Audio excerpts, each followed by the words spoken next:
Welcome to This Explainer. If you've ever wondered why some AI systems seem like total geniuses while others make just baffling, embarrassing mistakes, you're in the exact right place. Today, we're tackling feature engineering. And honestly, this is the secret sauce. Because algorithms, they are literally only as good as the data you feed them. Think of a machine learning model like a master chef. You can hire the best chef on the planet, put them in $1 million kitchen, but if you hand them spoiled, unwashed, or just totally unprepared ingredients, yeah, that final dish is going to be a complete disaster. In data science, prepping those ingredients is what we call feature engineering. So, why do the most advanced AI algorithms still fail? It's a fascinating question, right? We constantly hear all this hype about deep neural networks and fancy random forests. But the answer is actually strikingly simple. If we don't clean and prep our raw data, even the smartest models on Earth are going to make terrible predictions. See, algorithms are basically just giant math engines. They don't intuitively understand context like you and I do. They rely entirely on us to translate a messy, real-world situation into a format they can actually digest and learn from. Here's our recipe for today's explainer. First, going from raw data to smart features. Second, handling missing and biased data. Third, translating categories and scales. Fourth, feature selection and extraction. And finally, future-proofing the whole shebang with MLOps. Let's get into it. Starting with Section 1, Raw Data to Smart Features. Let's define exactly what we're looking at when we first start building out a machine learning pipeline. Okay, so what actually is a feature? It's really just an individual measurable property or attribute. For example, if you're building a model to review credit applications, your features are the individual details about that customer. Things like their age, their marital status, or their yearly income. These are the core building blocks, the actual inputs your model uses to learn patterns. You'll hear folks call them features, inputs, or attributes interchangeably, but they all mean the exact same thing. The huge challenge here is bridging the gap between raw data and engineered features. Raw data is exactly what it sounds like. It's raw. It's unprocessed, packed with missing values, the scales are all over the place, and it's full of text categories that a math equation just cannot read. Engineered features, on the other hand, are the cleaned, normalized, perfectly formatted inputs ready for the algorithm. Feature engineering is the heavy lifting that gets us from point A to point B. Which brings us perfectly to Section 2, Handling Missing and Biased Data.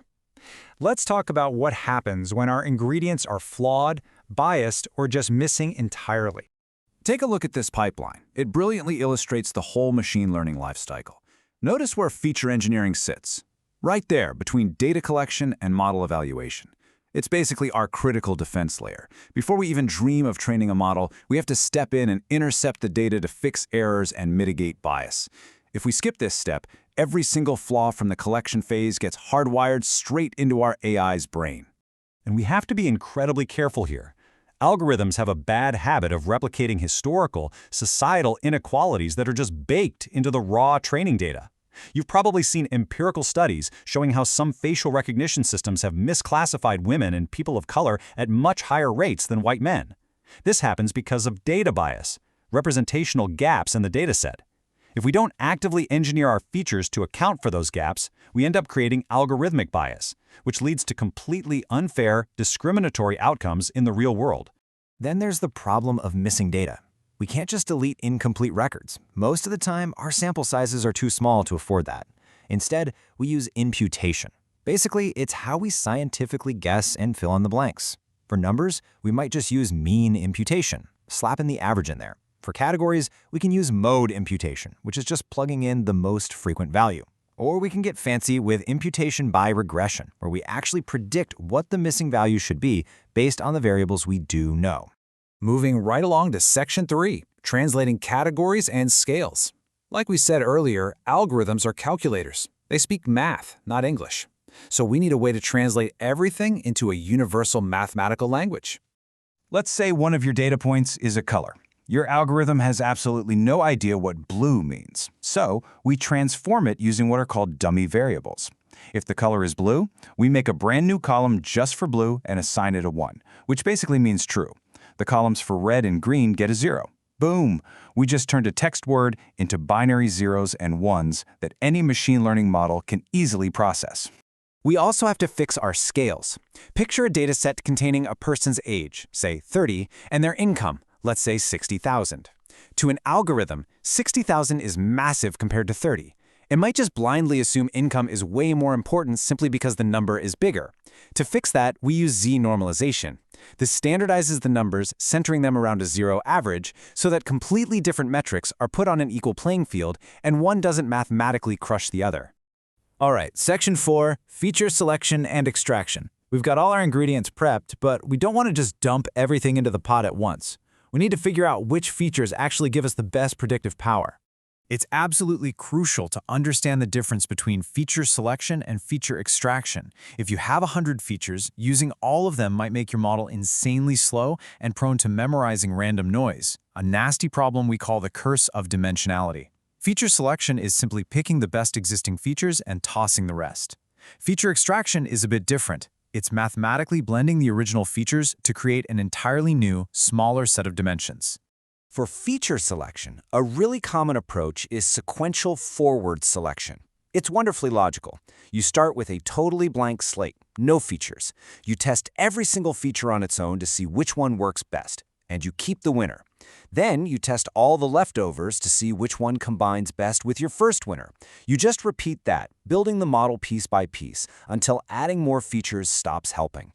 Now, for feature extraction, we often lean on something called Principal Components Analysis, or PCA. Think of PCA a bit like zipping or compressing a file. It's an unsupervised method, meaning it only looks at the input data, not the final answers. PCA drastically shrinks complex datasets, reducing the number of dimensions, but it does it without losing the crucial underlying story of the data. How exactly does it do that? Well, PCA mathematically centers the sample data, and then it literally rotates our perspective, the axes, to line up with the directions where the data varies the most. By aligning with these new directions, PCA lets us safely drop the less important dimensions where nothing is really changing, completely preserving the true essence of the dataset. And that brings us to our final part, Section 5, Future-Proofing with MLOps. You've built perfect features in your lab, right? But how do you make sure they actually work out in the wild? Honestly, manual deployment is basically asking for downtime and data drift. That's why we use MLOps, specifically automated CI/CD pipelines.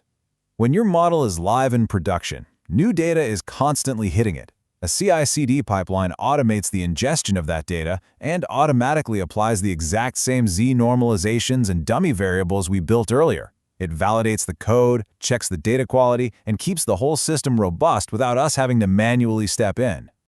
To keep all this perfectly organized, modern data teams use a feature store. Think of it as your ultimate master pantry.